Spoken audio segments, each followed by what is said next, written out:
नमस्कार दोस्तों, बात करते हैं गोवा मामले की। गोवा मामले के जो दो मुख्य आरोपी हैं, यानी 25 लोगों के गुनहगार अब दिल्ली लाए जाएंगे और उनसे पूछताछ की जाएगी। दरअसल गोवा पुलिस ने इस बाबत केस रजिस्टर किया था और अब जो अपडेट सामने आ रहा है, उनको थाईलैंड में डिटेन किया गया था। वो थाईलैंड पुलिस की कस्टडी में थे, लेकिन अब एक फॉर्मेलिटी करने के बाद उनको दिल्ली लाया जाएगा। जो अपडेट सामने है, पहले मैं आपको वो बता देता हूँ।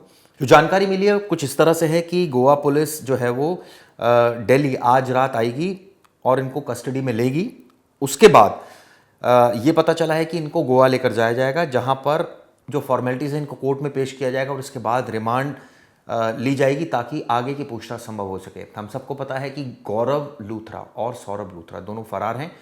दरअसल ये वो आरोपी थे जो इस घटना के बाद फरार हो गए थे, लेकिन बाद में इनको डिटेन कर लिया गया था। यानी थाईलैंड पुलिस ने डिटेन कर लिया गया था। शुरुआत में फरार थे, लेकिन बाद में डिटेन कर लिया गया था। इसके बाद लगातार इनको भारत लाने की कवायद जारी थी। इस बीच जो खबर सामने आई कि आज देर रात ये दिल्ली एयरपोर्ट पहुंचेंगे, जहां पर गोवा पुलिस मौजूद रहेगी और इनको फॉर्मली अपने साथ कस्टडी में लेकर जाएगी। कल इनको अदालत में पेश किया जाएगा, जिसके बाद रिमांड की कोशिश की जाएगी। सबसे पहले ट्रांजिट रिमांड लिया जाएगा और इसके बाद ये पता चला है कि गोवा पुलिस इनको अपनी कस्टडी में लेगी और कल रात तक गोवा पहुंचेंगी, जिसके बाद आगे की कार्रवाई की जाएगी।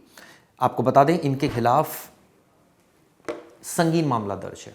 जिस तरह से 25 लोगों की मौत हुई, उसके बाद कई सवाल खड़े हुए, कई लोगों की गिरफ्तारी हुई, लेकिन सवाल ये उठता है कि क्लब में इस तरह से जो चल रहा था, कैसे आग लगी और जो क्लब चल रहा था वो इलीगल था, इस तरह की जानकारी निकल कर सामने आई। जब जांच हुई तो पता चला कि इसको पहले नोटिस भी जारी किया गया था, लेकिन उसके बावजूद ही चल रहा था। तो किन अधिकारियों की वजह से ऐसा संभव हो पा रहा था?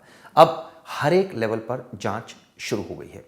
दोनों की फॉर्मली अरेस्ट होने के बाद, गिरफ्तारी होने के बाद इस मामले में आगे की कार्रवाई संभव की जाएगी। ये पूछा जाएगा कि और उनके कितने क्लब हैं, सोर्स ऑफ इनकम क्या है, क्योंकि आने वाले वक्त में इस मामले में ईडी और सेंट्रल एजेंसीज भी शामिल हो सकती है, क्योंकि जिस तरह के सबूत सामने आ रहे हैं वो ये हैं कि रोमियो लेन न सिर्फ गोवा में बल्कि कई स्टेट्स में उनके जो रेस्टोरेंट बार है वो चल रहे हैं। और ऐसे में ये छानबीन की जाएगी कि ये सारे क्या वैध तरीके से चल रहे हैं या फिर अवैध तरीके से चल रहे हैं। ये भी जांच की जाएगी कि जो सोर्स ऑफ इनकम है, इनकी जो बैलेंस शीट है, उसको भी चेक किया जाएगा। क्योंकि जिस तरह से ये लोग फरार हुए, इन्होंने कानून को गच्चा दिया और ये अगले ही दिन, जिस दिन आग लगी, अगले ही दिन सुबह सुबह इंडिगो की फ़्लाइट से फरार हो गए। और जब इनको बाद में भारत सरकार ने प्रेशर बिल्ड किया, पता चला ये थाईलैंड गए हैं, वहाँ के प्रशासन ने एक्टिवनेस दिखाई और इनको डिटेन कर लिया गया।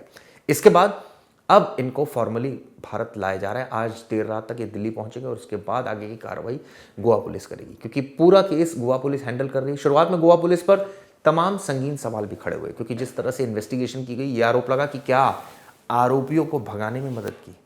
हालांकि राहत की बात यह है कि अब आरोपी पुलिस की कस्टडी में होंगे, जिससे आगे की जांच सुनिश्चित हो सकेगी। इस मामले में बहुत लोगों के बयान गोवा पुलिस ने दर्ज किए, उन लोगों के बयान दर्ज किए जो चश्मदीद हैं, उन लोगों के बयान दर्ज किए जो इससे जुड़े हैं, कई एजेंसीज़ के भी बयान दर्ज किए हैं। क्या कब से ये बार ऑपरेट हो रहा था, इसके बारे में भी जानकारी निकाली जा रही है। उस डांसर से भी पूछताछ होगी, ऐसा पुलिस का कहना है, जो वहाँ पर मौजूद थी, जो डांस कर रही थी।